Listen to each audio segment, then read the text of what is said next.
Beautiful night in the Northwest as you take a live look outside the Moda Center.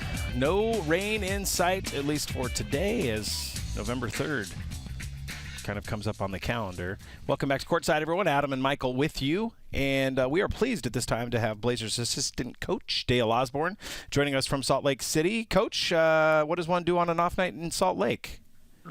Well, we didn't really have an off day. We had film session. Even though we won last night, we know this is the process with our young team. So we had film session. We talked about offense and defense. And then we went and had about an hour and a half practice. So the season's still early. As I said, we have a young team, so there's a lot of teaching and learning to do. Well, last night in particular was one of those when preparation meets opportunity kind of games last night. And it looks like you guys had a little bit more will and determination late in that game. What was the key in your eyes and the coaching staff's eyes to getting that victory in Minnesota last night? Well, we know it's a process. We know that with this being a young and new team, there's going to be some struggles. But we keep trying to just tell the team about the process. Continue to play hard, continue to focus on the little things on offense and defense, and the rest will take care of itself. Obviously, Damian Lillard has some big shots. He's that type of player, but we also felt we needed to get some stops. We did a good job of getting some stops. Coach, there's one area that stands out to me with this team, watching them, and that is rebounding. I mean, collective rebounding, if you will. What is the key in the NBA to being a consistently good rebounding team? You know, I think that's really simple. I like to tell guys, the more you go after, the more you're going to get. If you only go after 2 or 3 rebounds, obviously you're not going to get many. But if you go after 10, 15, 20 rebounds, the more you have a better chance of getting some. So I think that's the key. I think also we got some young guys that's really long in athletics, and we're using that to our advantage right now. You know, Coach, in terms of defensive rebounding and the opportunity to start your fast break, it also stands out that there are multiple players on this team that can take the rebound and start to break with the bounce, front court players as well as back court players. How big of a plus is that to helping be an up-tempo team?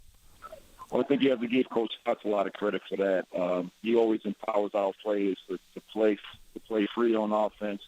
He gives them a lot of confidence. He coaches to their strengths. Mason Plumlee, he's a starting 4-5 for us, and he allows them to get it off because he's good skills and he can pass the basketball. So I think it starts with Coach Stotts. He gives these guys a lot of confidence, and he plays to their strengths. Blazers assistant coach Dale Osbourne joining us from Salt Lake City. Coach, you had mentioned there's a lot of teachable moments that are going to be taking place this year. Is it even fair to compare or contrast last year's roster to this one? You've got a lot of the same sets offensively that are in there. You've just got different personnel running it. So how sharp is that learning curve for all of you guys to try to figure out what matches best with who? Well, it's a new system. Obviously, like you said, it's basically a whole new team. So there's a lot of reads you have to figure out in our offensive system, so you have to stop and do a lot of teaching and break it down. The personnel is a little bit different this year. Obviously, you have LaMarcus Aldridge. You can throw on the block. So this year's concept is more of the ball going from side to side, sharing the basketball, setting a lot of screens, being more of a downhill team, getting to the gaps and sharing the basketball. But again, with a young team and with a new team, we understand the process. Trying to always look at the bigger picture, and the results will take care of itself. You know, Coach, when I look at the team offensively, once you get into a set or into a flow, if you will, one thing is starting to stand out to me about Aminu is he can get his own shot. And so watching guys learn to respace, can you talk a little bit about that? Does that happen in the video room? Is that something Coach Stotts talks about, certain players that need room to create for themselves and others? Right, well, Coach Stotts is always talking about spacing on offense. He does a great job of that with our offensive set. And also, I think we need to understand, when I watch Al play last year with the Dallas Mavericks, he was playing a lot of 4. So I really didn't get a chance to watch him play on offense. So when we got him, I was completely surprised how skilled he was and how good of a shooter he was. And he goes also with a lot of our other players. So really, we as the coaching staff, we're trying to get a feel for these guys too, and also understand their strengths and weaknesses also. Yeah, Aminu has been just an absolute terror for opposing teams so far. 17-9 last night in that win over the Timberwolves. So, Coach, we keep talking about all these players and all these new guys that you've got to work with. There's another guy who we saw a shot of him warming up last night, and we know he's not active yet. But how much closer is Gerald Henderson to getting back out there on the floor in a competitive game? I would say about 2 to 3 weeks away. Don't hold me to it, but he's been practicing. I think he's continuing to take one step at a time. Our trainers are doing a great job with him. I talked to him the day after practice. He said his wind is getting stronger, his hip is getting stronger. So I would say 2 to 3 weeks. We like to hear that. Everyone in Rip City loves to hear that. Dale Osbourne joining us. Coach, tomorrow you've got the Utah Jazz. If you look at their numbers so far this season, they've been pretty impressive, although the level of competition isn't one of the elite teams over their three opponents. Detroit, the one loss that they had, is a pretty solid team, but they're really good at the defensive end of the floor, and of course that begins by with Rudy Gobert in there at that center position, erasing shots left and right. How do you penetrate that fortress tomorrow that is Rudy Gobert? They're only averaging as a team 79 points a game through 3 games. Right. Well, I think we got to continue to have good spacing on offense. We got to continue to shoot the basketball, let it go from one side to another. We can't settle for jump shots. We got to continue to get into the gaps and make 2 guys play one guy and share the basketball. Obviously, Rudy Gobert, and we also can't forget about Derek Favors. They're long and athletic, so we know they're coming from the weak side to block the shot. So we'll continue to talk about drives, kicking, and passing to your teammates, and just passing up good shots, great shots. Coach, shot blockers, it's changing in the NBA now. It used to be because there was more back-to-the-basket post play, shot blockers were close to the rim.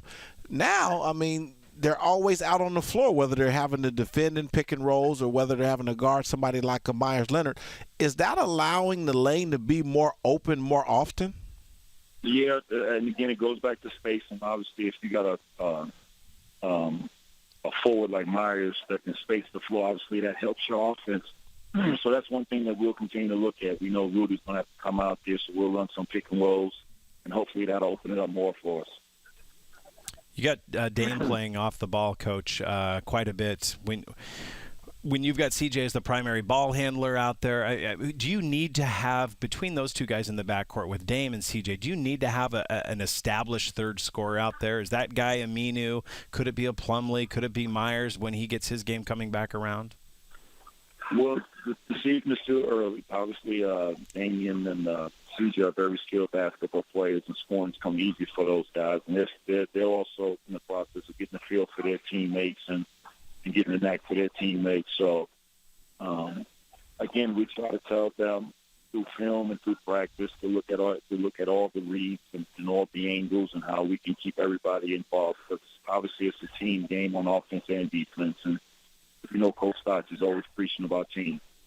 You got to love the depth, though, of this team, right? I mean, this is, as we've been pointing out, an entire new cast of guys, but you were so reliant last year on getting production from the starting 5. Now you've got some depth. Any day you can feel comfortable about sending a guy in and producing. How has that helped you guys out as a coaching staff? Well, I think when you got a team where multiple guys can play multiple positions, it really helps on offense and defense. Obviously, Aminu can play some 4, and Mason Plumlee, he can handle the ball, bringing up the break. So when you have a team that's versatile as our team, it really helps. On the defensive end too, we can go small with Aminu at the 4, and we can switch some pick and rolls. So to answer your question, it really helps on offense and defense. There you go. Blazers assistant Dale Osbourne joining us from Salt Lake City tonight. Coach, thanks so much for the time, and I hope we didn't hold you up from dinner too much. We're going to take Mike Barrett from here. No. Thank you very much for having me, and have a nice evening. Thanks. You do the same. Get us a win tomorrow in Salt Lake. Appreciate it. All right. All right, there you go. Dale Osbourne joining us as the Blazers get set to face the Utah Jazz tomorrow night in Salt Lake City. We're going to take a time out here on Trailblazers Courtside. When we get back, we will have the play-by-play man for your Portland Trailblazers, none other than Mike Barrett. He'll be joining us via the phone, the good old telly. We'll do that when we return after this timeout.